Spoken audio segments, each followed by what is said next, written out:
I wanted to kind of in detail answer the question about the pipelining, and I didn't feel like typing it all out because it was just too much to type. There has been a lot of controversy over the years regarding what pipelining is, and pipelining is different depending on your niche and depending on your industry.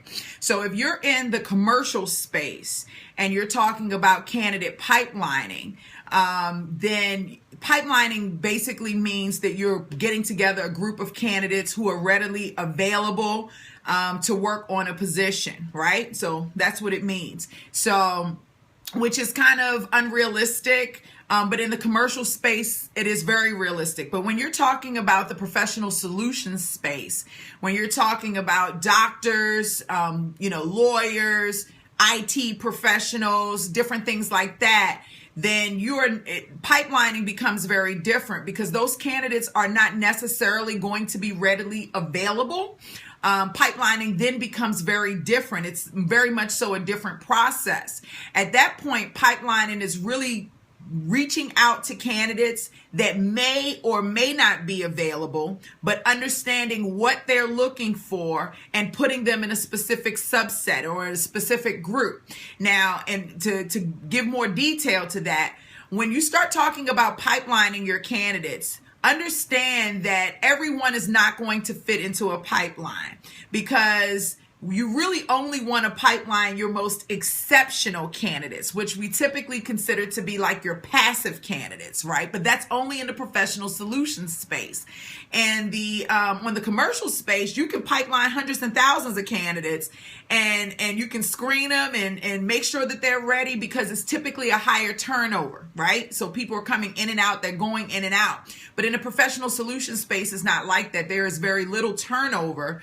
And so you really want to take those candidates. You want the most exceptional candidates that you can find. Typically, they're passive candidates. Typically, they're candidates that are not promoting themselves very aggressively online or in social media. And they're hard to find. And you're really just kind of profiling those candidates to get an idea of what they want, what the ideal opportunity is for them. And then you put them in what we call a pipeline so that as opportunities come about, you can reach out to them to see if it's a match or to see if they have an interest and so forth. So that was a lot to type, and I've been typing a lot today. So I wanted to just kind of clarify that for you, really sharing. I believe that Constance did a great job of breaking it down. She actually wrote it out for us really well. But I wanted to just go into a little bit more detail because literally in there, Sharon says a list of candidates that at any time you can pick up the phone and call and one of them will be ready at a moment's notice. That is definitely... those people are definitely, you can do that and see a lot of that in the commercial space. Administrative assistant, customer service, warehouse, construction. You can definitely do that then, but you can't do that with IT. You can't do that with healthcare. You can't do that, with attorneys. These people are more high-end, high-level professionals. So I just want you to keep that in mind. But profiling them and putting them in a pipeline in the professional solutions space is definitely where you can be. And they can be in your pipeline for a long time. The question she raised is how long should they remain in the pipeline? How long can they financially stand to be unemployed before they get a call from an agency? And do they exist? Because a lot of them are active candidates. Again, on your professional solutions side, they are not active candidates. Typically, they are passive candidates or semi-passive candidates, meaning that they're comfortable and happy in their current position.